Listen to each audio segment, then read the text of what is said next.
Hello and welcome to polity and constitution classes.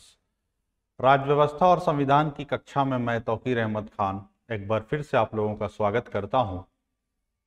हम लोग fundamental rights के chapter पर चर्चा ले रहे थे। मौलिक अधिकार के अध्याय पर हम लोगों ने चर्चा लेना शुरू किया था और लगभग अंतिम पड़ाव पर है ये हमारा मौलिक अधिकार, राइट। और इस संदर्भ में हम लोगों ने आर्टिकल 35 तक जो है कि देख लिया था। एकदम डिटेल्ड वीडियो हम लोगों ने देखा था। आर्टिकल 12 से हम लोगों ने फंडामेंटल राइट्स को पढ़ना शुरू किया था। आर्टिकल 12 से 35 तक हम लोगों ने चर्चा ले लिया था, राइट। आज जो हम लोग पढ़ने वाले हैं वो कुछ छूट गया था, वो कुछ हिस्सा फंडामेंटल राइट्स का, उसको आज हम लोग देखेंगे, राइट। तो वो जो हिस्सा जो छूटा हुआ था वो था कि क्या फंडामेंटल राइट्स अत्यांतिक हैं, क्या मौलिक अधिकार अत्यांतिक हैं, एक्सट्रीम है, is fundamental rights extreme, right. Right, आज जो हम लोग पढ़ेंगे कुछ पॉलिटी में हम लोग देख रहे थे, क्या पॉलिटी जो है, क्या फंडामेंटल राइट्स अत्यांतिक हैं। प्रश्न है, क्या मौलिक अधिकार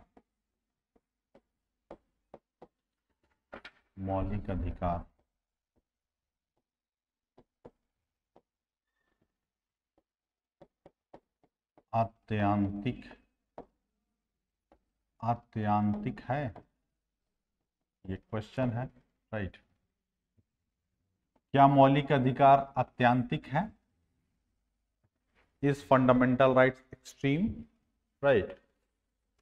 तो ये जब प्रश्न आया सुप्रीम कोर्ट के सामने, सुप्रीम कोर्ट ने ए.के. गोपालन वाद में, 1950 का वाद है ये, 1950 का ये वाद है, मैंने आपको बताया था कि ए.के. गोपालन वाद में सुप्रीम कोर्ट ने ये कहा कि फंडामेंटल राइट्स जो है वो अत्यांतिक नहीं है, ठीक है। यानी फंडामेंटल राइट्स जो है, फंडामेंटल राइट्स सुप्रीम कोर्ट ने कहा है कि गोपालन वाद में कि मौलिक अधिकार आत्यांतिक स्वतंत्रता जैसी किसी भी संकल्पना को नहीं स्वीकार करता है, ठीक है। यानी आत्यांतिक है ना, आत्यांतिक स्वतंत्रता जैसी कोई भी संकल्पना का अस्तित्व नहीं है, राइट। क्योंकि ऐसी स्थिति अराजकता को जन्म दे सकती है, ठीक है, लॉलेसनेस का सिचुएशन हो सकता है, राइट। यदि दूसरी तरफ यदि राज्य को हम असंख्य अधिकार दे देते हैं, राज्य को हम अत्याधिक अधिकार दे देते हैं, तो राज्य क्या हो जाएगा, तानाशाही रवैया अपनाने लगेगा ना। राज्य का मतलब हमने आपको बताया था, राज्य का मतलब क्या, आर्टिकल 12 के तहत जो राज्य की परिभाषा दी गई है, ठीक है, जिसमें हमने बताया था कि राज्य से तात्पर्य हो गया केंद्र सरकार, संसद, राज्य से तात्पर्य हो गया राज्य सरकार, राज्य विधानमंडल, राइट। और केंद्र और राज्य के अधीन जितने भी प्राधिकरण है, सेल, भेल, ओएनजीसी, सब क्या है, राज्य है। उसके साथ साथ जो स्थानीय स्तर पर जो निकाय हैं, ठीक है, पंचायती राज की जो व्यवस्था है, म्यूनिसिपल कॉर्पोरेशन की जो व्यवस्था, सब राज्य हैं। यानी प्रधान से प्रधानमंत्री तक सब राज्य कहलाते हैं, ठीक है, सब राज्य कहलाते हैं, राइट। डिस्ट्रिक्ट मैजिस्ट्रेट है तो वो भी एक राज्य है, बीडीओ है तो वो भी एक राज्य है, सीओ है तो वो भी एक राज्य है, राइट। ग्राम प्रधान है तो वो भी एक राज्य है। यानी प्रधानमंत्री से, यानी प्रधान से प्रधानमंत्री तक सब राज्य कहलाते हैं। यानी ये जो अधिकार है ये राज्य के विरुद्ध है, ठीक है। तो सुप्रीम कोर्ट ने ए.के. गोपालन वाद ने कहा कि यदि हम जो है कि आत्यांतिक मौलिक अधिकार दे देते हैं, ठीक है, यानी सुप्रीम कोर्ट ने आत्यांतिक स्वतंत्रता जैसी किसी भी संकल्पना को स्वीकार नहीं किया, ठीक है, क्योंकि ऐसी स्थिति अराजकता को जन्म दे सकती है। वहीं दूसरी ओर यदि राज्य को अत्यधिक अधिकार दे दिया जाए, तो फिर वो तानाशाही रवैया अपना सकती है, ठीक है। मान लेते हैं राज्य को अत्यधिक अधिकार हम दे दिए, ठीक है, राज्य जो है कि सारा काम राज्य ही कर रहा है, ठीक है, तो राज्य क्या हो जाएगा, है ना, राज्य की मनमानीपन के विरुद्ध क्या है, ये हमारा मौलिक अधिकार है, ठीक है। राज्य की स्वच्छाचारिता के विरुद्ध ये हमको दिया गया अधिकार है, राइट। तो फंडामेंटल राइट का उद्देश्य, मौलिक अधिकार का उद्देश्य विधि के शासन की स्थापना से है। इसलिए इसलिए व्यक्ति के अधिकारों एवं सामाजिक अपेक्षाओं के मध्य संतुलन का होना अत्यंत आवश्यक है। राइट, व्यक्तिगत अधिकार एवं सामाजिक अपेक्षाओं के मध्य, सोशल जो हमारी एक्सपेक्टेशन उसके मध्य क्या होगा, एक आपको एक संतुलन का होना आवश्यक है। राइट, संतुलन का होना आवश्यक है। ये ए.के. गोपालन वाद में सुप्रीम कोर्ट ने ये इस बात को कहा। ठीक है, यही कारण है कि संविधान है ना, संसद को यह अधिकार देता है कि वह व्यक्ति के मौलिक अधिकार पर युक्त निर्बंधन लगा सकता है। राइट, यानी संविधान संसद को यह ताकत देती है, यह शक्ति देती है कि व्यक्ति के मौलिक अधिकार को आप क्या कर सकते हैं, सीमित कर सकते हैं, उसके ऊपर आप युक्त निर्बंधन की व्यवस्था की गई, आप उसके लिए युक्त निर्बंधन लगा सकते हैं। ठीक है, रीजनेबल रिस्ट्रिक्शन आप लगा सकते हैं। राइट, रीजनेबल रिस्ट्रिक्शन, युक्त निर्बंधन आप लगा सकते हैं। ये कहा सुप्रीम कोर्ट ने ए.के. गोपालन वाद में, ए.के. गोपालन वाद में। ठीक है, तो युक्त निर्बंधन का आधार क्या होगा? ठीक है, युक्त निर्बंधन जो हम लगाएंगे वो उसका आधार क्या है? तो उसका आधार हमने आपको बताया था कि जो मौलिक अधिकार 19 के तहत हमें प्राप्त हैं, 19(1) के तहत जो हमें स्वतंत्रताएं दी गई हैं, उनके ऊपर क्या है, रीजनेबल रिस्ट्रिक्शन भी लगाया गया है। ठीक है, हमने आपको बताया था कि आपकी स्वतंत्रता वहां पर समाप्त हो जाती है जहां पर क्या, दूसरे की नाक शुरू होती है। राइट, दूसरे की नाक शुरू होती है। तो जो आपको जो आधार जो है हमारे, वो आधार क्या क्या है ना, व्यक्ति के मौलिक अधिकार पर जो सीमाएं हैं वो क्या हैं, उसको जरा हम देख लेते हैं। यानी युक्त निर्बंधन के आधार। ठीक है, युक्त निर्बंधन के आधार, युक्त निर्बंधन, युक्त निर्बंधन के आधार, युक्त निर्बंधन के आधार। राइट, क्या है युक्त निर्बंधन के आधार? हमने आपको बताया था युक्त निर्बंधन के आधार, किस आधार पर युक्त निर्बंधन लगाया जा सकता है। 19(1) को सीमित किया जा सकता है, वो है आपको राष्ट्र की संप्रभुता, राष्ट्र की संप्रभुता एवं अखंडता, संप्रभुता एवं अखंडता।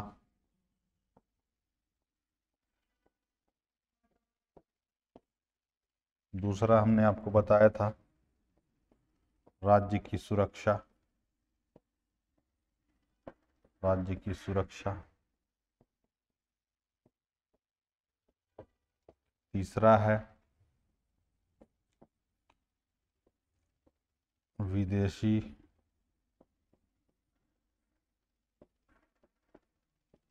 राज्यों के साथ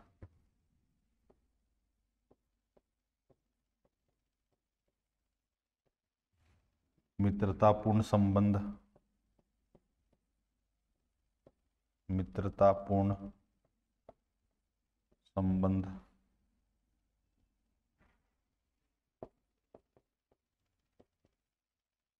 राइट, इंग्लिश में लिख लीजिए इसको क्या बोलते हैं, तो इसको कहते हैं sovereignty of, sovereignty, sovereignty and integrity of India, sovereignty and integrity of, sovereignty and integrity of nation. दूसरा है security of state, security of state. फिर तीसरा है फ्रेंडली रिलेशन,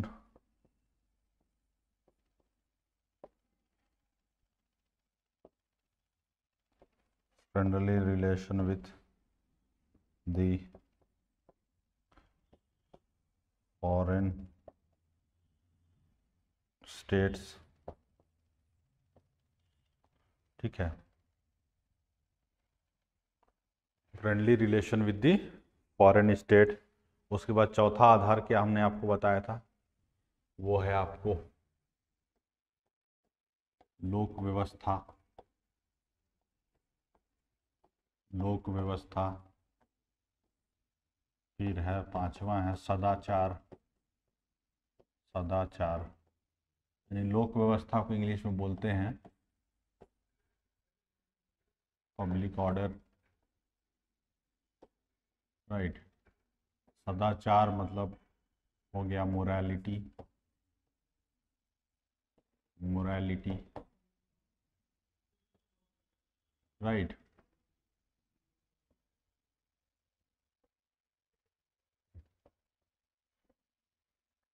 मोरालिटी,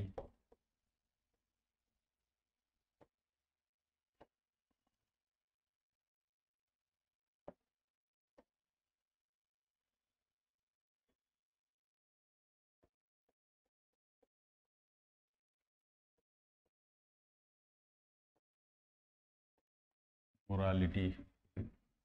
उसके बाद 6 नंबर में है लोक व्यवस्था, सदाचार, मोरालिटी। उसके बाद है न्यायालय की अवमानना, न्यायालय की अवमानना। अभी एक्सप्लेन करेंगे सब चीज़ों को। न्यायालय की अवमानना,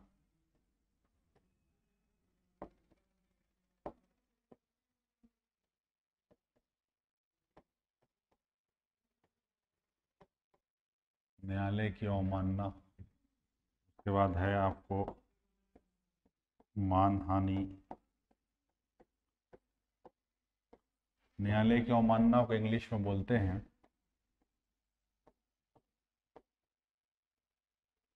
contempt of court, contempt of court. मानहानि को इंग्लिश में कहा जाता है defamation, defamation, right, defamation.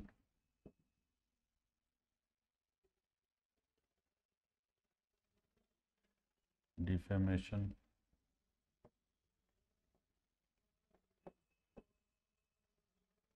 Defamation,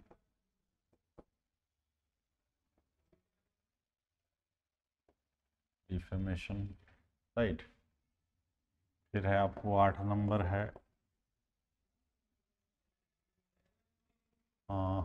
ये हो गया अपराध उद्दीपन, अपराध उद्दीपन,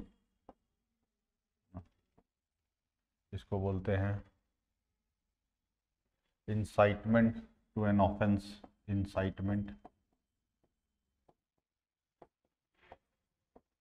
incitement to an offence, incitement to an offence, right. तो ये कुल मिलाकर के आधार हैं जो बताए गए हैं, राइट। ये कुल मिलाकर के कुछ आधार हैं जो 19 है ना, 19 जो आर्टिकल 19 है उसके ऊपर इन आधारों पर क्या किया गया है, सीमाएं लगाई गई हैं, युक्ति युक्त निर्बंधन लगाए गए हैं, राइट। आम जनता और सार्वजनिक, है ना, या बोल सकते हैं महिलाओं बच्चों सहित ST SC OBC, है ना, महिलाओं बच्चों, ये भी है महिलाओं, महिलाओं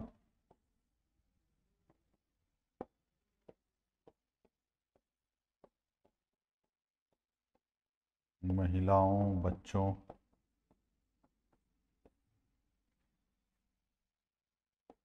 तथा ST SC ST OBC, है ना, महिलाओं बच्चों सहित ST SC OBC तथा समाज के अन्य कमजोर वर्गों की उन्नति, ST SC OBC तथा समाज के महिलाओं बच्चों सहित सहित कर दीजिए यहाँ पर, महिलाओं बच्चों सहित ST SC OBC तथा समाज के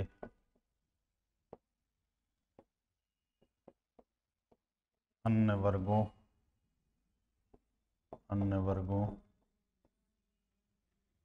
की उन्नति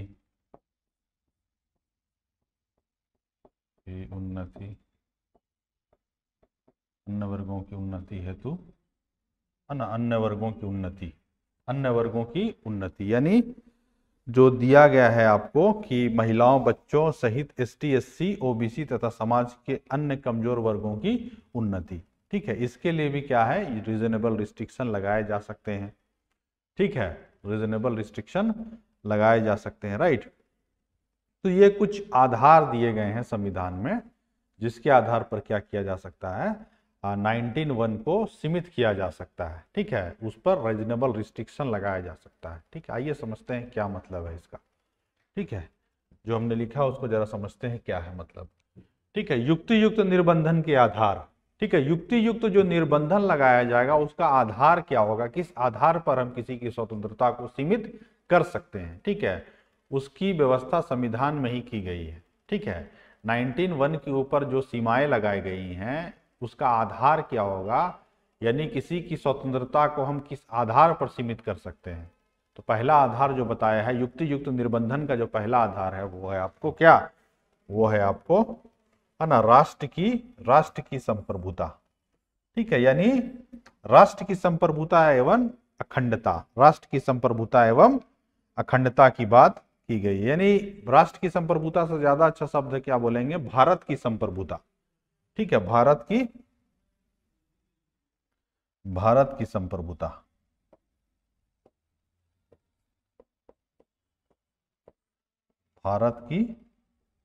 भारत की संप्रभुता एवं अखंडता, sovereignty and integrity of the state. इसको भी स्टेट कर देते हैं नेशन की जगह, सॉरी इंडिया कर देते हैं। ठीक है, sovereignty and integrity of India. ठीक है, तो भारत की संप्रभुता एवं अखंडता के आधार पर क्या किया जा सकता है, इन स्वतंत्रताओं को सीमित किया जा सकता है। भारत की संप्रभुता का मतलब हो गया कि भारत क्या है, आंतरिक एवं बाह्य निर्णय लेने में स्वतंत्रता है। संप्रभुता का मतलब हमने आपको क्या बताया, संप्रभु राज्य एक ऐसा राज्य होता है जो अपनी आंतरिक मामलों में निर्णय लेने में और बाह्य मामलों में निर्णय लेने में वो क्या होता है, स्वतंत्र होता है। उसको क्या बोलते हैं हम, संप्रभु राज्य बोलते हैं, सॉवरेन स्टेट बोलते हैं। तो ये भारत की संप्रभुता, यानी कोई ऐसी अभिव्यक्ति नहीं की जा सकती है जो क्या हो, भारत को खंडित करने का काम करे, भारत को तोड़ने का काम करे। भारत की एकता एवं अखंडता को तोड़ने का काम करने वाली कोई भी अभिव्यक्ति को स्वीकार नहीं किया जा सकता है किसी भी स्थिति में, राइट। यही कारण है कि एक आधार लगाया गया कि भारत की संप्रभुता एवं एकता जो है, अगर कोई ऐसी अभिव्यक्ति कर रहा है, ऐसा विचार प्रकट कर रहा है कि भारत तेरे टुकड़े होंगे, ठीक है ना, ऐसी अभिव्यक्ति पर प्रतिबंध लगाया जा सकता है। ठीक है, यानी आधार क्या है, भारत की संप्रभुता एवं अखंडता। ठीक है, दूसरी बात है राज्य की सुरक्षा, यानी सिक्योरिटी ऑफ द स्टेट, राज्य की सुरक्षा, यानी सिक्योरिटी ऑफ द स्टेट, यानी जो स्टेट है, राज्य की सुरक्षा का बात हो रहा है। राज्य की सुरक्षा का मतलब, राज्य का मतलब हमने क्या बताया था, जो आर्टिकल 12 के तहत जो राज्य हैं वो राज्य है हमारे। राज्य की परिभाषा जो आर्टिकल 12 में दी गई है। ठीक है, राज्य से हमारा क्या आशय, केंद्र सरकार, राज्य से आशय सांसद, केंद्र सरकार, संसद, राज्य विधानमंडल, राज्य सरकार, उसके अलावा केंद्र और राज्य के अधीन जितने भी प्राधिकरण होते हैं, सेल है, भेल है, ONGC, सारे क्या होते हैं, राज्य होते हैं। जो लोकल लेवल पर जो सरकार काम करती है ना, पंचायत लेवल पर जो सरकार काम करती है, मुखिया जो काम करते हैं, वो सब क्या है, राज्य है। यानी प्रधान से प्रधानमंत्री तक सब राज्य, ठीक है, सब राज्य में आते हैं, सब राज्य। तो ये अधिकार राज्य के है ना ये मौलिक अधिकार क्या है? राज्य के विरुद्ध नागरिकों के दावे होते हैं। मौलिक अधिकार जो होते हैं वो क्या होते हैं? राज्य के विरुद्ध नागरिकों के दावे होते हैं, ठीक है, क्लेम्स होते हैं, राइट। तो राज्य की सुरक्षा की बात की गई है। राज्य की सुरक्षा का मतलब क्या है कि जो भी चुनी हुई सरकारें हैं, ठीक है, उस चुनी हुई सरकार को क्या है, उस चुनी हुई सरकार को, निर्वाचित सरकार का कोई तख्ता पलट करने वाली अभिव्यक्ति नहीं प्रकट कर सकता है, ठीक है। सरकार को गिराने वाली कोई भी अभिव्यक्ति को प्रकट नहीं किया जा सकता है, ठीक है, उसको किसी भी हालत में स्वीकार नहीं किया जा सकता है, ठीक है। तो उस अभिव्यक्ति पर क्या है, अगर कोई ऐसा अभिव्यक्ति कर रहा है, कोई ऐसी मीटिंग बुला रहा है जिसमें इस तरह के विचार प्रकट किए जा सकते हैं, तो ऐसी अभिव्यक्ति पर क्या है ना, ऐसी अभिव्यक्ति पर यथाशीघ्र हम क्या कर सकते हैं, अंकुश लगा सकते हैं। किस आधार पर? तो राज्य की सुरक्षा, ठीक है। यानी मोदी सरकार केंद्र में यदि कोई षड्यंत्र रचे, कोई साजिश रचे, सुनियोजित साजिश करके सरकार का तख्ता पलट करना चाहे, निर्वाचित सरकार को गिराना चाहे, तो ऐसी अभिव्यक्ति पर क्या है, अंकुश लगाया जा सकता है, रीजनेबल रिस्ट्रिक्शन लगाया जा सकता है, युक्ति युक्त निर्बंधन लगाया जा सकता है, राइट। क्योंकि ये क्या है, आपकी, मैं फिर से वही बात बोल रहा हूं कि आपकी स्वतंत्रता वहां पर समाप्त हो जाती है जहां से दूसरे की नाक शुरू होती है, राइट। ये बात हो गई राज्य की सुरक्षा। तीसरी बात, विदेशी राज्यों के साथ मित्रतापूर्ण संबंध, right. Friendly relation with the neighbour state, friendly relation with the neighbour states, ठीक है, नेबर स्टेट्स, राइट। तो विदेशी राज्यों के साथ मित्रतापूर्ण संबंध, ठीक है। विदेशी राज्य जो हमारे हैं, जैसे रशिया के साथ भारत का बहुत ही अच्छा संबंध रहा है, काफी समय से ही क्या है, भारत का क्या है, रशिया बहुत अच्छा मित्र रहा है शुरू से, ठीक है।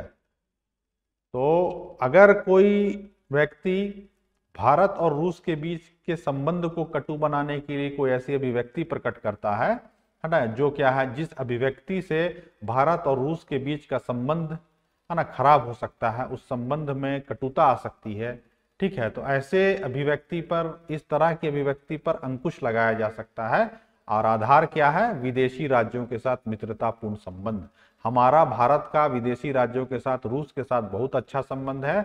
आप कुछ ऐसी भाषण दे रहे हैं, ऐसी अभिव्यक्ति प्रकट कर रहे हैं जिससे क्या दो देशों के बीच का संबंध खराब हो सकता है। तो ऐसी स्थिति में भी आपके ऊपर रीजनेबल रिस्ट्रिक्शन लगाया जा सकता है, युक्ति युक्त निर्बंधन लगाया जा सकता है, राइट। समझ गए आप? उम्मीद है कि आपको सारी बातें समझ में आ रही होंगी, राइट। चलिए नेक्स्ट जो हमने आपको बताया वो था आपको लोक व्यवस्था, पब्लिक ऑर्डर, ठीक है। लोक व्यवस्था यानी पब्लिक ऑर्डर। पब्लिक ऑर्डर के आधार पर भी क्या किया जा सकता है, आपकी जो स्वतंत्रताएं हैं उसको सीमित किया जा सकता है, राइट। उनको क्या किया जा सकता है, सीमित किया जा सकता है। पब्लिक ऑर्डर यानी विधि व्यवस्था, संवैधानिक शब्द है पब्लिक ऑर्डर या लोक व्यवस्था, और उसको हम स्पष्ट सरल शब्दों में कहें तो ये विधि व्यवस्था, कानून व्यवस्था की बात है। यानी कोई ऐसी आप विचार प्रकट कर रहे हैं, अभिव्यक्ति प्रकट कर रहे हैं जिस वजह से क्या हो सकते हैं, है ना, लोक व्यवस्था प्रभावित हो सकती है, ठीक है। यानी विधि व्यवस्था की समस्या उत्पन्न हो सकती है, ठीक है। कोई सांप्रदायिक दंगे भड़क सकते हैं, कोई ऐसा आप भाषण दे रहे हैं जाकर के पब्लिक मीटिंग में, है ना, पब्लिकली आप क्या कर दे रहे हैं, कोई ऐसा भाषण दे रहे हैं, नफरत फैलाने वाला भाषण, समाज में जहर घोलने वाला भाषण, ठीक है। तो उस अभिव्यक्ति से अगर समाज का ताना बाना बिगड़ता है, ठीक है, सामाजिक सरोकार प्रभावित होता है, ठीक है, तो ऐसी अभिव्यक्ति पर क्या है, प्रबंध, अंकुश लगाया जा सकता है, युक्ति युक्त निर्बंधन लगाया जा सकता है, राइट। समझ रहे हैं बात आप? तो ऐसी अभिव्यक्ति पर कोई ऐसा कृत्य, कोई ऐसा काम, कोई ऐसा विचार जो आप पब्लिकली जाकर के, है ना, दे रहे हैं, जिससे दो समुदाय के बीच में, है ना, संबंध खराब हो सकते हैं, दो समुदाय के बीच सांप्रदायिक दंगे हो सकते हैं, ठीक है, दो समुदायों के बीच जो स्थिति है वो काफी खराब हो सकती है, यानी विधि व्यवस्था की समस्या उत्पन्न हो सकती है। तो ऐसी अभिव्यक्ति पर यथाशीघ्र, है ना, अंकुश लगाया जा सकता है, युक्ति युक्त निर्बंधन लगाया जा सकता है, ठीक है, राइट। क्लियर? जैसे अयोध्या में मान लेते हैं, अयोध्या का जो मैटर था, अयोध्या के मैटर पर जो भी सुप्रीम कोर्ट का डिसीजन आया, है ना, वो तो अनक्वेश्चनेबल है, उस पर तो हम लोग क्वेश्चन नहीं कर सकते हैं जो भी सुप्रीम कोर्ट ने डिसीजन दिया, क्योंकि सुप्रीम कोर्ट क्या है, सप्लीमेंट्री कॉन्स्टिट्यूशन है। जो जो कॉन्स्टिट्यूशन में लिखा है वो सुप्रीम कोर्ट का हर एक डिसीजन क्या होता है, पूरक संविधान होता है, सप्लीमेंट्री कॉन्स्टिट्यूशन होता है। तो उनकी रैशनैलिटी पर हम कोई क्वेश्चन नहीं लगा सकते हैं, अनक्वेश्चनेबल है वो, ठीक है। तो जो डिसीजन दिया अयोध्या के मामले पर, अयोध्या में ही कोई मामले कोई अगर से संगठन है जो वहाँ क्या करना चाहता है, वहाँ की आबो हवा को खराब करने के लिए, है ना, कोई मीटिंग करना चाह रहा है, ठीक है, कोई मीटिंग करना चाह रहा है, और जिससे कि वहाँ की आबो हवा खराब हो जाए, वहाँ का वातावरण खराब हो जाए, माहौल खराब हो जाए, दो समुदायों के बीच दंगे की स्थिति उत्पन्न हो जाए, यानी कुछ ऐसी अभिव्यक्ति प्रकट करने वाला है, जहरीला भाषण देने वाला है ना, तो उसको क्या है, उसको सरकार क्या करेगी, उस अभिव्यक्ति पर तुरंत अंकुश लगा सकती है, यानी उनको भाषण देने नहीं देगी सरकार, रोक देगी वहीं पर, ठीक है। अगर सरकार को पता चल जाता पहले से ही कोई ऐसा भाषण दिया जाने वाला, हेट स्पीच दिया जाने वाला, समाज में जहर घोलने वाला कोई भाषण आने वाला है, तो ऐसे नेताओं को तुरंत अरेस्ट किया जा सकता है, ठीक है। ये क्या है, आपके अभिव्यक्ति पर युक्ति युक्त निर्बंधन की व्यवस्था की गई है, राइट, युक्ति युक्त निर्बंधन की व्यवस्था की गई है, राइट। तो आप अपनी स्वतंत्रता को एंजॉय करेंगे, लेकिन एक सीमा के दायरे में आप रह करके अपनी स्वतंत्रता को एंजॉय कर सकते हैं, राइट। समाज में जो प्रेम है उस प्रेम को बनाए रखना है ना, जो सामाजिक जो हमारा ताना बाना है उसको बनाए रखना है, उसको ध्यान में रखते हुए क्या है, कोई भी काम किया जा सकता है, राइट। तो ये बात हो गई आपको लोक व्यवस्था। अगली बात है सदाचार। सदाचार का मतलब होता है मोरालिटी, जिसको नैतिकता बोलते हैं, यानी कोई ऐसा भाषण आप दे रहे हैं पब्लिकली, है ना, कोई ऐसा, है ना, अभिव्यक्ति आप प्रकट कर रहे हैं जिसमें क्या होती है, अश्लीलता होती है, ठीक, जिसमें कोई अश्लीलता है, वल्गैरिटी है, गाली गलौज है, अपशब्द आप बोल रहे हैं किसी भी समुदाय को, ठीक है, तो ऐसी अभिव्यक्ति पर भी अंकुश लगाया जा सकता है, राइट, अंकुश लगाया जा सकता है, राइट। तो ये बात हो गई।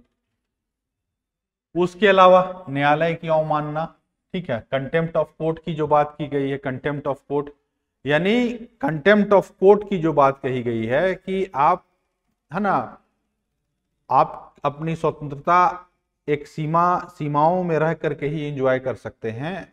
फिर से वही बात हम बोल रहे हैं कि आपकी स्वतंत्रता वहां समाप्त हो जाती है जहां से दूसरे की नाक शुरू होती है, ठीक है।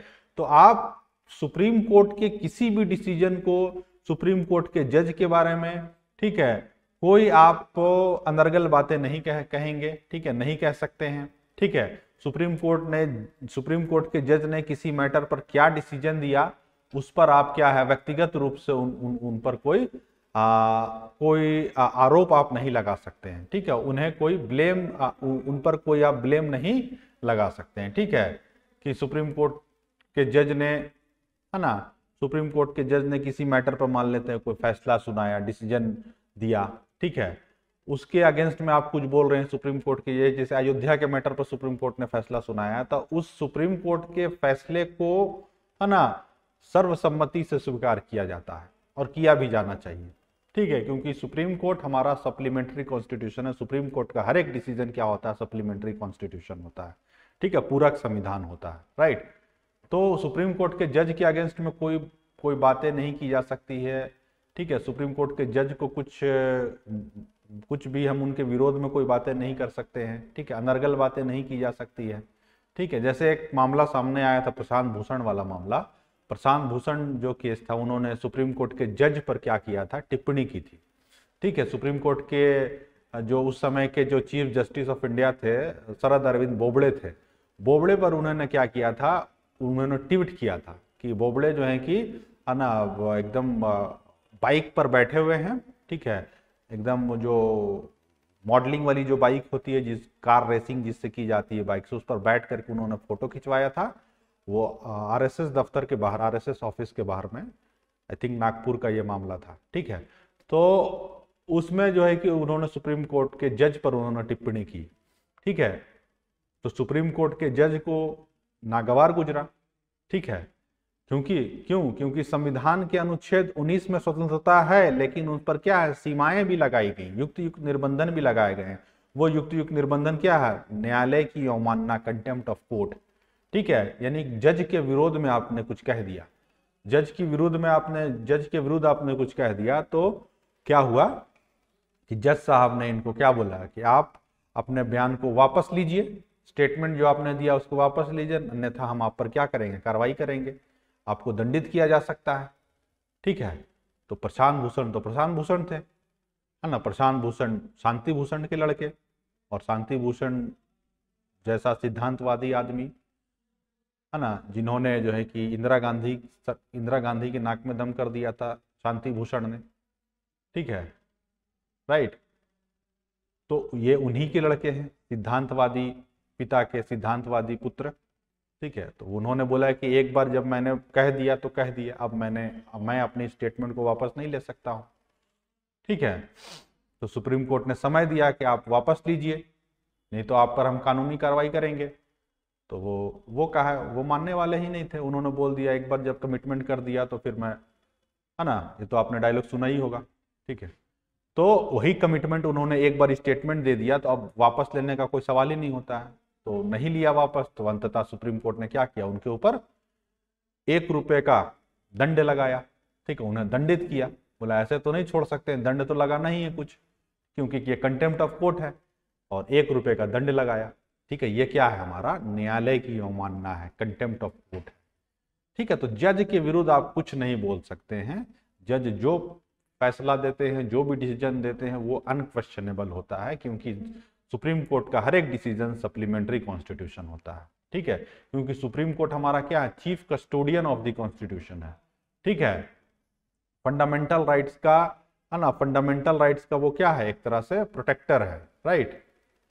उसके अलावा संविधान की व्याख्या करने का काम भी सुप्रीम कोर्ट का है। ठीक है, संविधान में क्या बात लिखी गई है उसको final interpreter of the constitution हमारा सुप्रीम कोर्ट है। ठीक है, तो सुप्रीम कोर्ट की हर एक डिसीजन क्या होती है, वो सप्लीमेंट्री कॉन्स्टिट्यूशन होती है, और वो अनक्वेश्चनेबल होता है। ठीक है, उसके अगेंस्ट में आप कुछ नहीं बोल सकते हैं, राइट, नहीं तो फिर आपके ऊपर कंटेम्प्ट ऑफ कोर्ट का मामला हो जाएगा, न्यायालय की अवमानना का केस आप पर चलाया जा सकता है, राइट। तो ये बात हो गई न्यायालय की अवमानना। उसके बाद आइए मानहानि। मानहानि का मतलब क्या हो गया, डिफेमेशन, है ना, डिफेमेशन भी एक आधार है संविधान में, है ना। वो बताया गया कि आप कोई ऐसी अभिव्यक्ति प्रकट नहीं कर सकते हैं जिससे किसी की मानहानि हो। ठीक है, आप किसी के ऊपर अनर्गल आरोप आप नहीं लगा सकते हैं, किसी के ऊपर बिना साक्ष्य के आप चोरी का आरोप लगा दिए, है ना, रेप का आरोप लगा दिए, अटेम्प्ट टू मर्डर का आरोप लगा दिए बिना साक्ष्य के, बिना एविडेंस के, तो ये भी क्या, वो मानहानि का केस कर सकता है आपके ऊपर। तो ऐसी अभिव्यक्ति पर हम क्या कर सकते हैं, युक्ति युक्त निर्बंधन लगाया जा सकता है मानहानि के आधार पर। ठीक है, मानहानि का मुकदमा आपके ऊपर चलाया जा सकता है अगर आप इस तरह का कृत्य करते हैं तो, राइट, ये बात हो गई। उसके अलावा अपराध उद्दीपन, ठीक है, पब इंसाइटमेंट टू एन ऑफेंस, अगर आप अपराध को बढ़ावा देने वाला कोई अभिव्यक्ति कर रहे हैं, कोई प्रकट कर रहे हैं, ठीक है, किसी अपराधी के पक्ष में आप खड़े होकर कोई भाषण दे रहे हैं, ठीक है, तो ये क्या है, अपराध को आप बढ़ावा दे रहे हैं, इंसाइटमेंट टू एन ऑफेंस हो गया ये। तो ऐसी अभिव्यक्ति पर भी क्या किया जा सकता है, आपको युक्ति युक्त निर्बंधन लगाया जा सकता है, और आपको, है ना, कड़ी सजा दी जा सकती है ऐसे मामलों में। ठीक है, उसके अलावा एक फाइनली जो था, मैंने आपको बताया था कि महिलाओं, बच्चों सहित ST SC OBC समाज के अन्य वर्गों की उन्नति के लिए भी क्या करेंगे, अगर कुछ हम इनके लिए अगर कुछ व्यवस्था अलग से करेंगे तो ये भी क्या है, आपको ये भी आपको उसका युक्ति युक्त निर्बंधन में आ जाएगा। ठीक है, जैसे हमने आपको बताया था कि ST, है ना, ST SC के लिए, ना, जैसे बच्चों के लिए हमने आपको बताया था कि पॉक्सो एक्ट में कुछ किया गया है, ठीक है, संशोधन। ठीक है, उसके अलावा हमने आपको बताया था कि महिलाओं के लिए भी क्या है, PRIs में दिया गया है ना, आपको रिजर्वेशन, तो ये भी क्या है, इसमें आ जाएगा।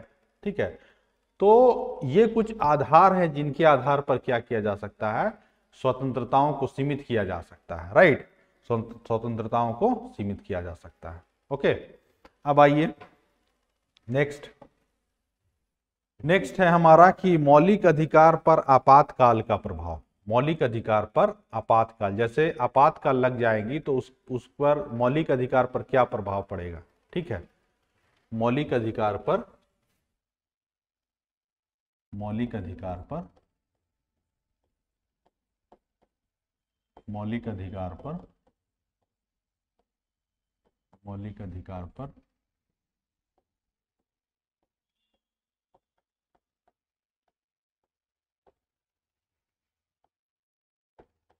आपातकाल का प्रभाव।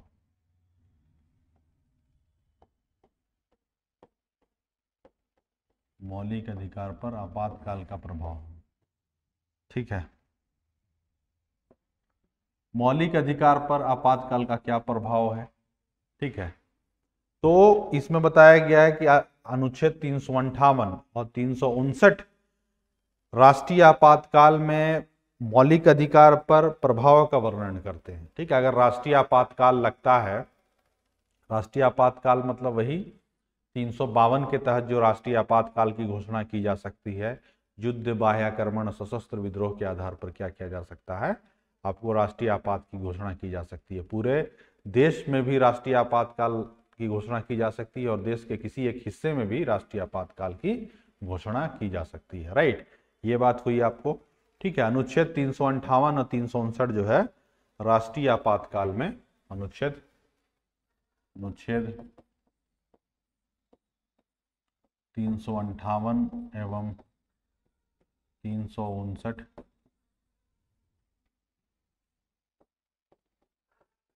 राष्ट्रीय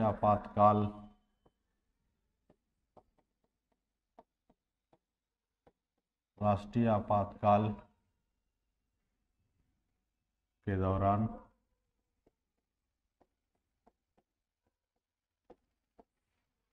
मौलिक अधिकार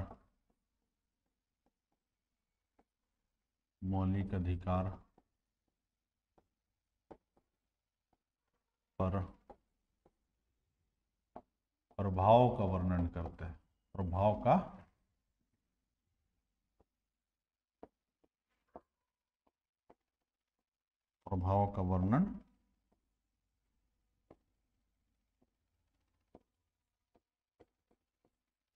वर्णन करता है।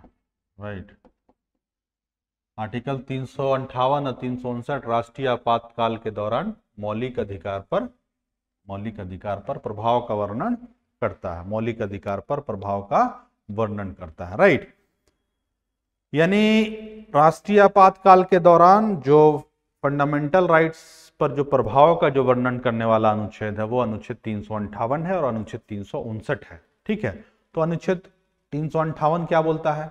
अनुच्छेद 358 बोलता है कि अनुच्छेद 358 में यह बात कही गई है कि आर्टिकल 19 के तहत प्रदत्त मूल अधिकार के निलंबन से संबंधित है आर्टिकल 358, जबकि 359 अन्य अधिकारों को जब निलंबित किया जाएगा तो उससे संबंधित क्या है? आर्टिकल 359 है। ठीक है, तो आर्टिकल 358 हमने बताया आपको अनुच्छेद 19 के प्रदत्त, अनुच्छेद 19 के तहत प्रदत्त मौलिक अधिकारों के निलंबन से संबंधित है, जबकि अनुच्छेद 359 अन्य मौलिक अधिकारों के निलंबन से संबंधित, है। राइट, तो इसको लिख लीजिए आप, अनुच्छेद 358, अनुच्छेद 358 मौलिक अधिकारों के निलंबन से संबंधित है। अनुच्छेद 358 आर्टिकल 19 के तहत प्रदत्त, अनुच्छेद 19 के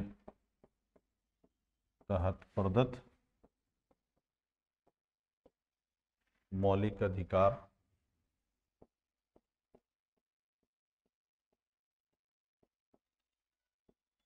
अनुच्छेद 19 के तहत प्रदत्त मौलिक अधिकार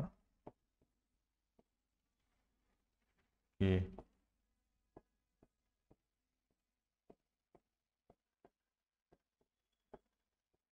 निलंबन से संबंधित है।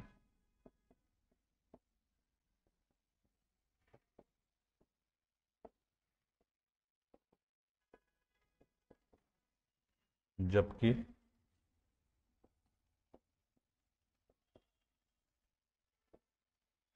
अनुच्छेद 359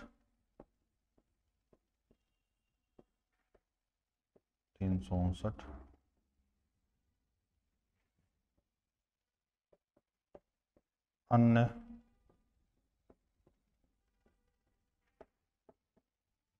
मौलिक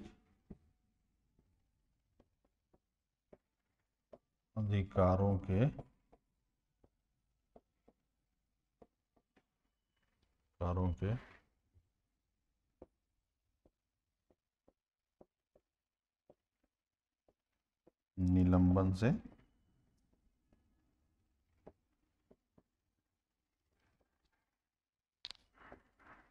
निलंबन से संबंधित है।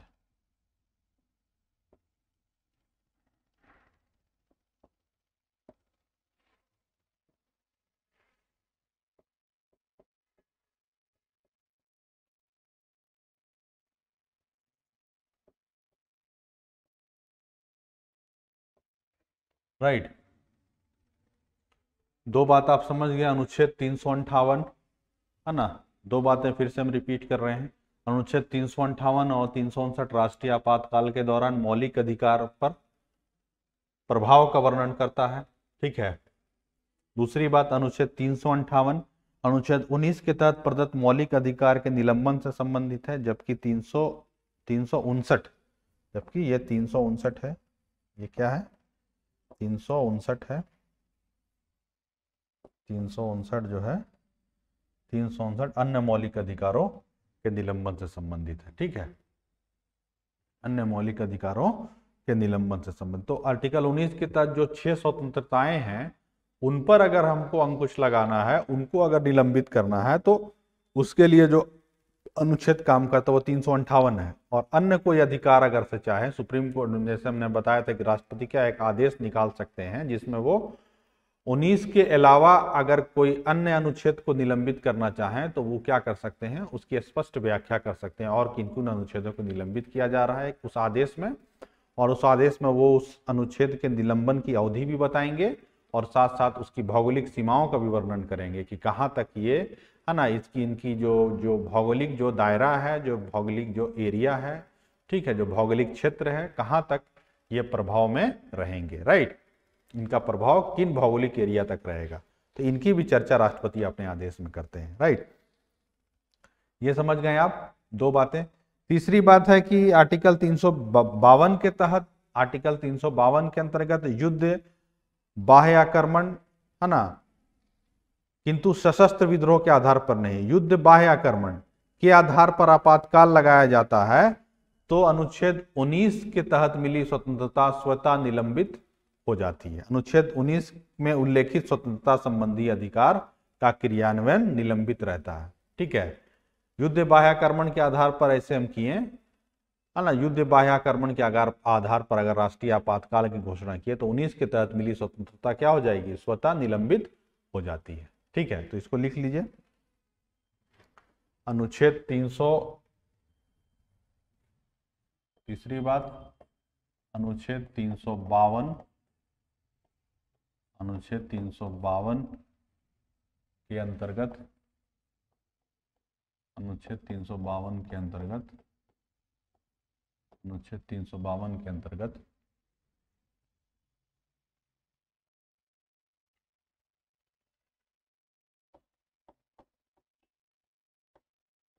राष्ट्रीय आपातकाल की घोषणा की जाती है। अनुच्छेद 352 के अंतर्गत युद्ध बाह्य आक्रमण, अनुच्छेद 352 के अंतर्गत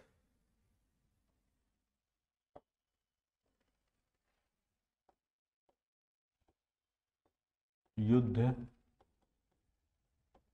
बाह्य आक्रमण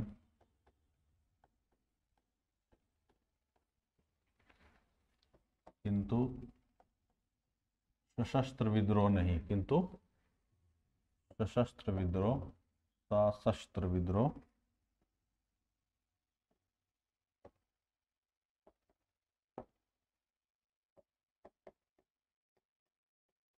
किंतु सशस्त्र विद्रोह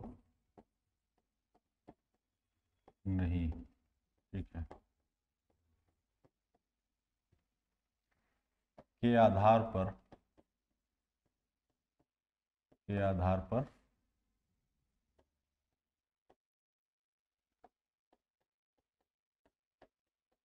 राष्ट्रीय आपात की घोषणा की जाती है। राष्ट्रीय आपातकाल की घोषणा की जाती है।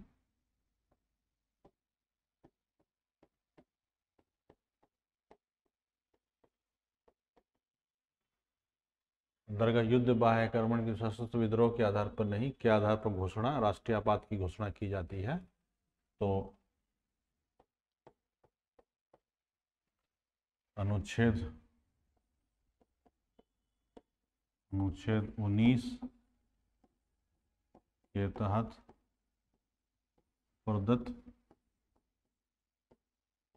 स्वतंत्रता संबंधी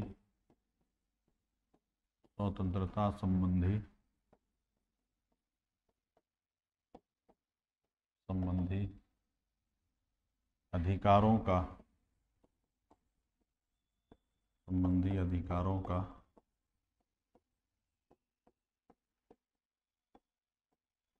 स्वतः निलंबन हो जाता है। निलंबन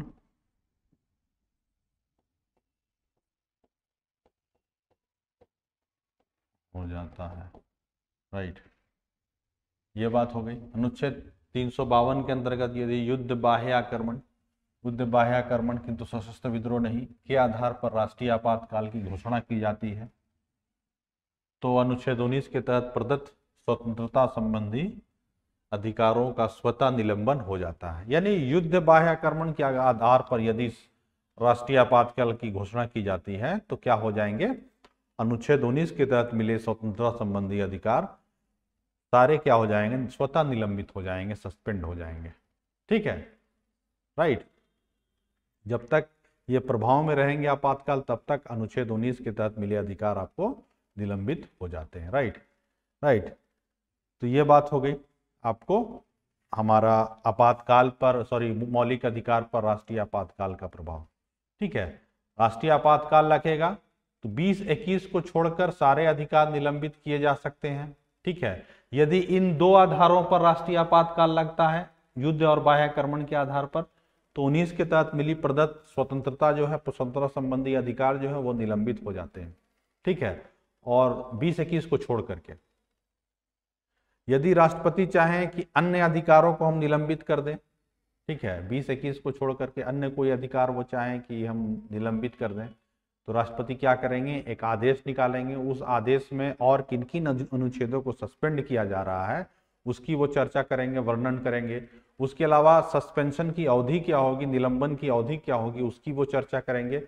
उसके अलावा भौगोलिक सीमाएं क्या होंगी, है ना, इन अनुच्छेदों की, है ना, उसकी जोग्राफिकल एरिया क्या होगा, उसकी वो चर्चा करेंगे राष्ट्रपति अपने आदेश में।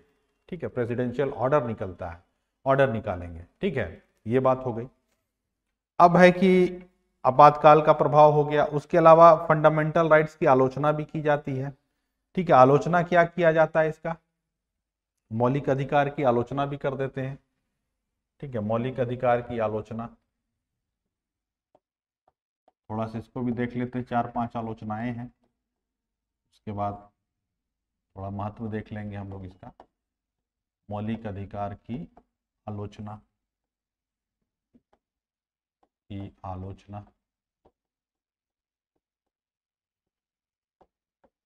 मौलिक अधिकार की आलोचना यानी criticisms of fundamental right, criticism of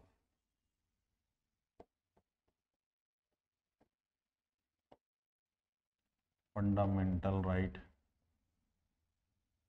criticism of fundamental rights.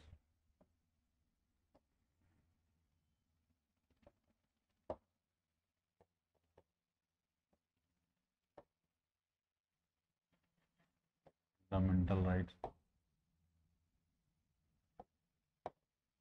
Criticism of fundamental rights. क्या आलोचना है? पहली आलोचना क्या किया जा सकता है इसकी? इसकी पहली आलोचना ये है कि ये यद्यपि ये मौलिक अधिकार जो है मूल कहे जाते हैं, ठीक है, मूल अधिकार कहा जाता है, लेकिन इस पर क्या है, असंख्य प्रतिबंध भी लगाया गया है, ठीक है, असंख्य प्रतिबंध भी लगाया गया है, राइट। इसके अतिरिक्त युक्ति युक्तता में क्या शामिल है या न्यायालय की बदलती व्याख्याओं पर निर्भर करता है। यानी युक्ति युक्तता में और क्या क्या शामिल हो जाएगा, युक्ति युक्त निर्बंधन का जो आधार बताया गया है, तो युक्ति युक्तता में क्या शामिल होगा, ये न्यायालय की बदलती हुई व्याख्याओं पर निर्भर करता है। न्यायालय अपनी व्याख्या में बार बार व्याख्या करते रहता है और क्या क्या इसमें शामिल हो सकता है उसको जोड़ते रहता है, राइट। तो ये पहली आलोचना है। यद्यपि ये मूल कहे जाते हैं परंतु इस पर असंख्य प्रतिबंध लगाए गए हैं।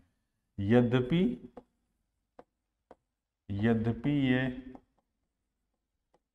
मूल कहे जाते हैं, मूल अधिकार कहे जाते हैं, मूल अधिकार लिख देती है, मूल अधिकार कहे जाते हैं,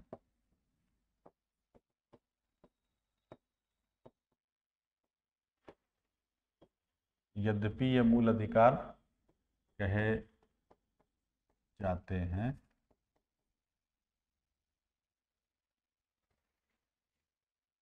है ना, तथापि इस पर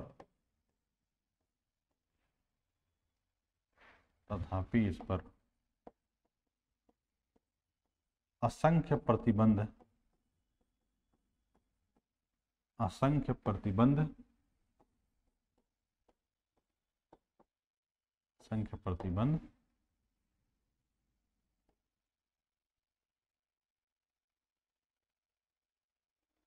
प्रतिबंध की व्यवस्था, असंख्य प्रतिबंध किए जा सकते हैं, ठीक है। इस पर असंख्य प्रतिबंध है, असंख्य प्रतिबंध है, सीधा लिखिए, असंख्य प्रतिबंध है, असंख्य प्रतिबंध है, ठीक है। इसके अतिरिक्त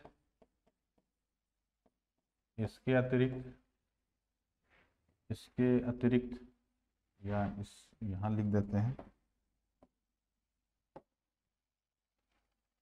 ठीक है। इसके अतिरिक्त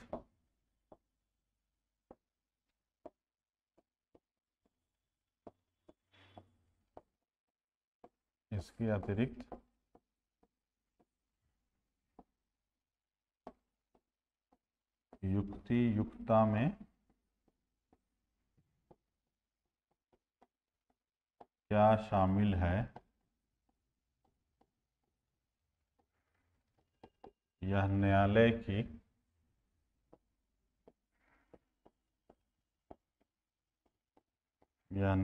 की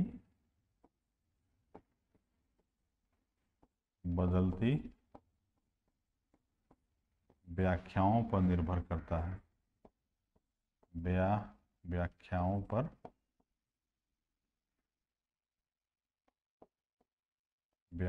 पर निर्भर करता है।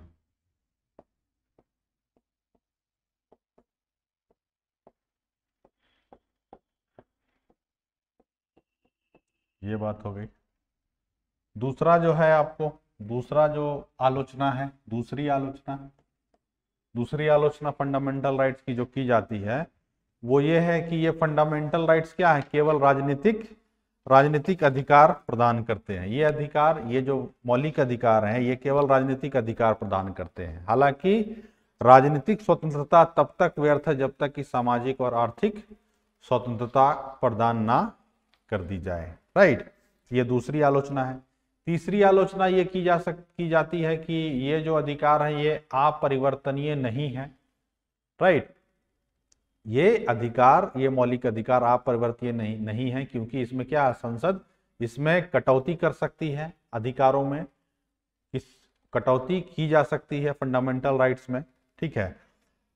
इसमें अधिकांश राष्ट्रीय आपात के दौरान क्या हो जाते हैं, निलंबित हो जाते हैं, तो ये भी एक आलोचना है। उसके साथ साथ फंडामेंटल राइट्स के उल्लंघन के संदर्भ में अगर देखें तो इसका जो उपचार है ये काफी महंगा है, ठीक है। अधिकांश लोग जो है ना, जो अधिक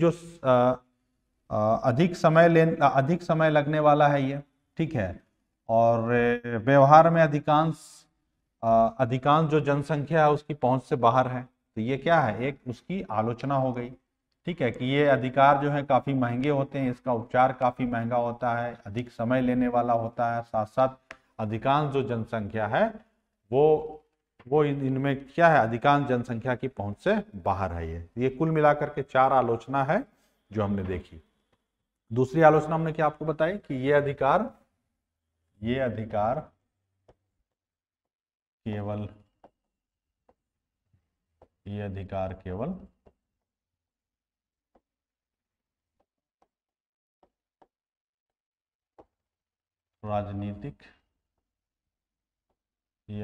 केवल राजनीतिक स्वतंत्रता प्रदान करते हैं।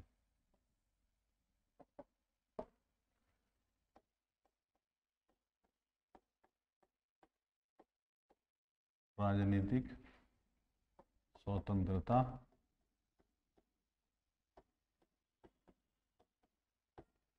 प्रदान करते हैं।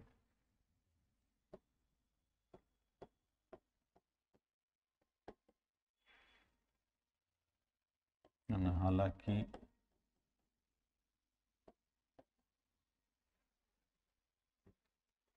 राजनीतिक स्वतंत्रता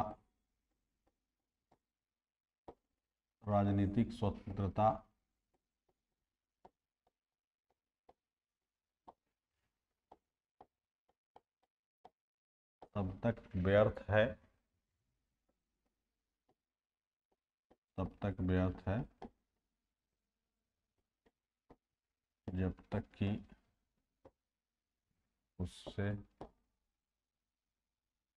कि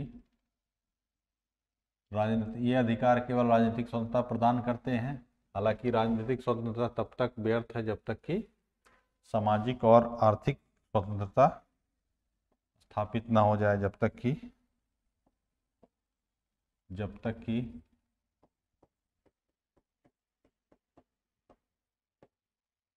सामाजिक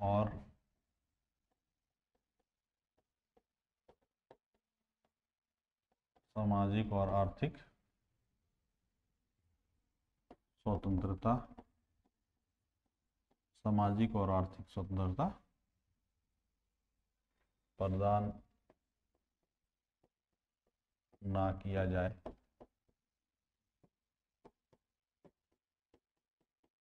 राइट, यानी ये अधिकार केवल राजनीतिक स्वतंत्रता प्रदान करते हैं। हालांकि राजनीतिक स्वतंत्रता तब तक व्यर्थ है जब तक कि सामाजिक और आर्थिक स्वतंत्रता प्रदान ना किया जाए। ठीक है, ये दूसरी है। तीसरी आलोचना हमने देखी, 2 आलोचना हम लोग समझ गए। तीसरी है कि ये अधिकार अपरिवर्तनीय नहीं है। ठीक है, ये अधिकार, तीसरी आलोचना, थोड़ा अच्छा से इसको लिखते हैं। तीसरी आलोचना, ये अधिकार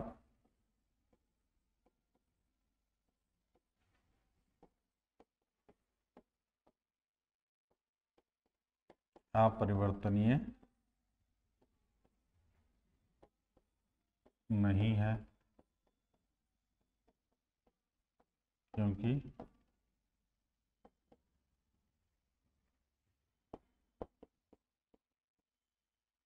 संसद के द्वारा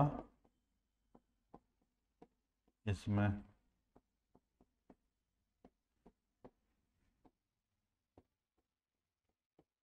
कटौती की जा सकती है।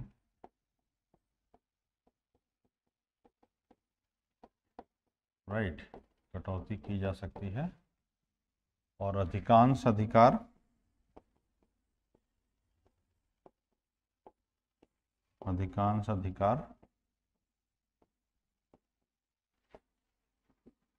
राष्ट्रीय आपातकाल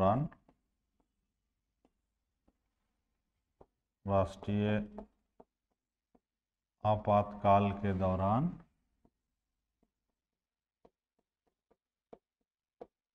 निलंबित हो जाते हैं।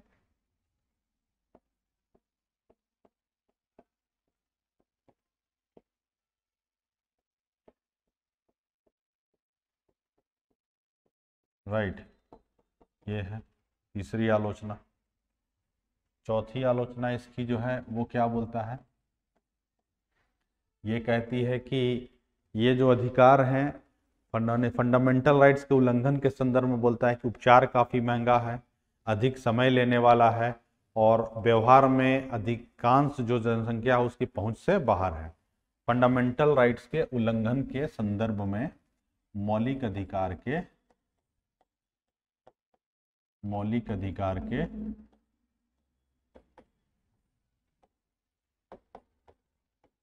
उल्लंघन के संदर्भ में मौलिक अधिकार के उल्लंघन के संदर्भ में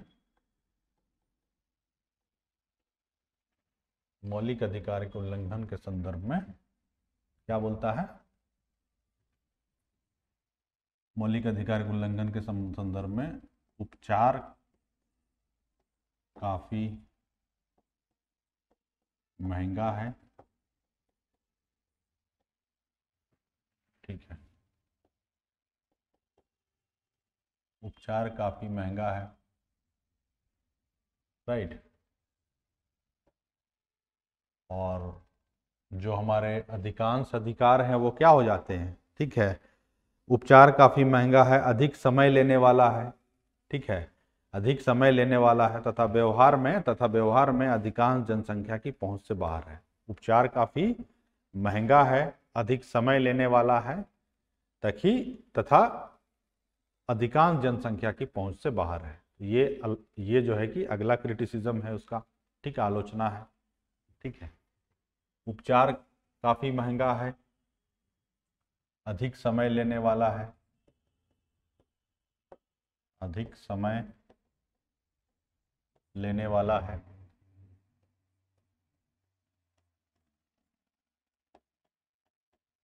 अधिक समय लेने वाला है, अधिक समय लेने वाला है तथा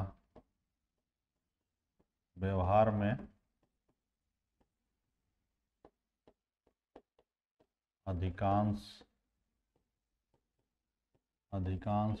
जनसंख्या की पहुंच से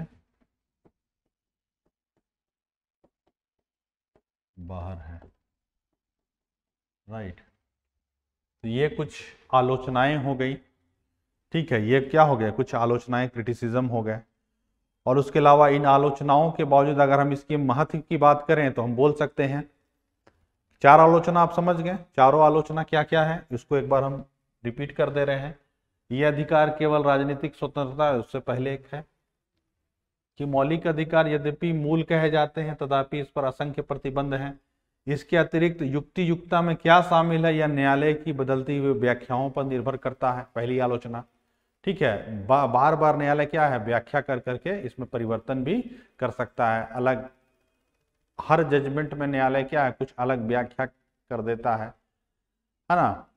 वो क्या है कि न्यायालय की बदलती हुई व्याख्याओं पर निर्भर करता है कि युक्तियुक्ता में और क्या क्या शामिल हो सकता है, ठीक है, ये न्यायालय के ऊपर है, ठीक है, राइट। फिर ये अधिकार केवल राजनीतिक स्वतंत्रता प्रदान करते हैं, हालांकि राजनीतिक स्वतंत्रता तब तक व्यर्थ है जब तक कि सामाजिक और आर्थिक स्वतंत्रता प्रदान ना किया जाए। केवल आप राजनीतिक अधिकार दे दिए, सामाजिक आर्थिक कुछ आप दिए ही नहीं है, सिर्फ पॉलिटिकल राइट दे दिए आप, है ना, सिर्फ आप क्या कर दिए, राजनीतिक अधिकार, वोट देने का अधिकार दे दिए। और वोट देने का अधिकार क्या है, राजनीतिक अधिकार है, साथ साथ आपको कॉन्स्टिट्यूशनल राइट भी है। ये हमने आपको बताया था कि संवैधानिक में भी चर्चा की गई है, तो ये संवैधानिक राइट है और उससे भी ज़्यादा महत्वपूर्ण ये है कि ये क्या है, कानूनी राइट है, क्योंकि इसको आरपीए एक्ट में, रिप्रेजेंटेशन ऑफ पीपल एक्ट में डिटेल में समझाया गया है। तो राजनीतिक अधिकार तब तक व्यर्थ है जब तक कि आर्थिक और सामाजिक लोकतंत्र की स्थापना ना कर दी जाए, आर्थिक और सामाजिक अधिकार ना दे दिए जाए, ठीक है। उसके अलावा ये अधिकार परिवर्तनीय नहीं है, ठीक है, क्योंकि संसद के द्वारा इसमें कटौती की जा सकती है, अधिकांश अधिकार राष्ट्रीय आपातकाल के दौरान निलंबित हो जाते हैं, ठीक है। उसके बाद हमने देखा कि मौलिक अधिकार के उल्लंघन के संदर्भ में उपचार काफी महंगा है, अधिक समय लेने वाला है तथा व्यवहार में अधिकांश जनसंख्या की पहुंच से बाहर है। ये बात हो गई, ये इसकी आलोचना हो गई। अगर हम इसका महत्व की बात करें तो हम कह सकते हैं कि इन आलोचनाओं के बावजूद फंडामेंटल राइट्स, मौलिक अधिकार हमारे देश की उदार लोकतांत्रिक ढांचे की आधारशिला का निर्माण करते हैं। ठीक है, उदार लोकतांत्रिक ढांचे की आधारशिला का निर्माण करते हैं। स्वतंत्रता के बाद के अनुभवों से पता चलता है कि यह ना केवल इससे लोकतांत्रिक जड़ों को मजबूती प्रदान की है, बल्कि न्यायालय की उदार व्याख्याओं ने व्यक्तिगत अधिकारों के दायरे का अत्यंत विस्तार भी किया है। ठीक है, कि हम क्या बोल रहे हैं कि स्वतंत्रता के बाद के अनुभवों से यह पता चला है कि ये ना केवल इसमें लोकतांत्रिक जड़ों को मजबूती प्रदान की है, बल्कि न्यायालयों की जो व्याख्या है, न्यायालयों की जो उदार व्याख्या ने व्यक्तिगत स्वतंत्रता के अधिकारों को है ना व्याख्यायित करने का प्रयास किया है। ठीक है, उसके व्याख्या को विस्तार दिया है। यही कारण है कि वर्तमान में कार्यकारी निरंकुशता और विधायी मनमानेपन के विरुद्ध ये संरक्षण की तरह काम करता है, यानी ये एक महत्वपूर्ण संरक्षण प्रदान करता है। ठीक है, ये एक महत्वपूर्ण विधायिका कोई ऐसा कानून नहीं बना दे जिससे क्या है नागरिकों के व्यक्ति के मौलिक अधिकार को सीमित कर दे कानून बनाकर, यानी विधायिका के कानून पर और कार्यपालिका के निरंकुशता पर क्या है, कार्यपालिका के मनमानीपन के विरुद्ध एक क्या है, ये एक सुरक्षा कवच है। ठीक है, एक महत्वपूर्ण संरक्षण ये प्रदान करता है हमें। ठीक है, और न्यायालय की व्याख्या में हमने आपको बताया कि आर्टिकल 19 के तहत कई सारे अधिकार शामिल होते चले गए हैं, जिसमें हमने आपको बताया था कि विदेश यात्रा का अधिकार, पासपोर्ट का अधिकार। ठीक है, जो मेनका गांधी केस में आया, उसके बाद आपको फिर आपको स्वच्छ पर्यावरण का अधिकार MC मेहता के केस में आया। ठीक है, अनुच्छेद जो 21 की ही व्याख्या हो रही है सब। और फिर आपको पैसिव यूथेनेसिया आ गया अरुणा शानबाग के केस में। उसके अलावा फिर आपको देखा जाए तो नींद का अधिकार हो गया, है ना, बाबा रामदेव के मामले में सुप्रीम कोर्ट ने कहा था नींद का अधिकार भी क्या फंडामेंटल राइट्स है। शिक्षा का अधिकार मिल गया 21A के तहत। ठीक है, तो ये क्या है, अनुच्छेद 21 को ही व्याख्या करने का अनुच्छेद 21 की ही व्याख्या करने का प्रयास सुप्रीम कोर्ट ने किया। उसको क्या है, उसकी व्याख्या को विस्तार देने का प्रयास किया सुप्रीम कोर्ट ने। अनुच्छेद 21 को विस्तार दिया है और क्या क्या अधिकार आ सकते हैं अनुच्छेद 21 के तहत। तो ये क्या कर रहा है, अनुच्छेद 21 के तहत सुप्रीम कोर्ट उसको व्याख्यायित करने का प्रयास कर रहा है बार बार। ठीक है, तो ये हम महत्व बता सकते हैं कि सुप्रीम फंडामेंटल राइट्स का यही महत्व है हमारा। ठीक है ना, तो आज हम यहीं पर रुकेंगे। जब हम लोग नेक्स्ट क्लास में मिलेंगे तो इसके आगे की चर्चा हम लोग लेंगे। ठीक है, इसके आगे की चर्चा हम लोग लेंगे। होपफुली कि आपको सारी बातें समझ में आई होगी। ठीक है, और जब नेक्स्ट मिलेंगे हम लोग तो इसके आगे की बात हम लोग करेंगे। So thank you so much for listening me. Thank you.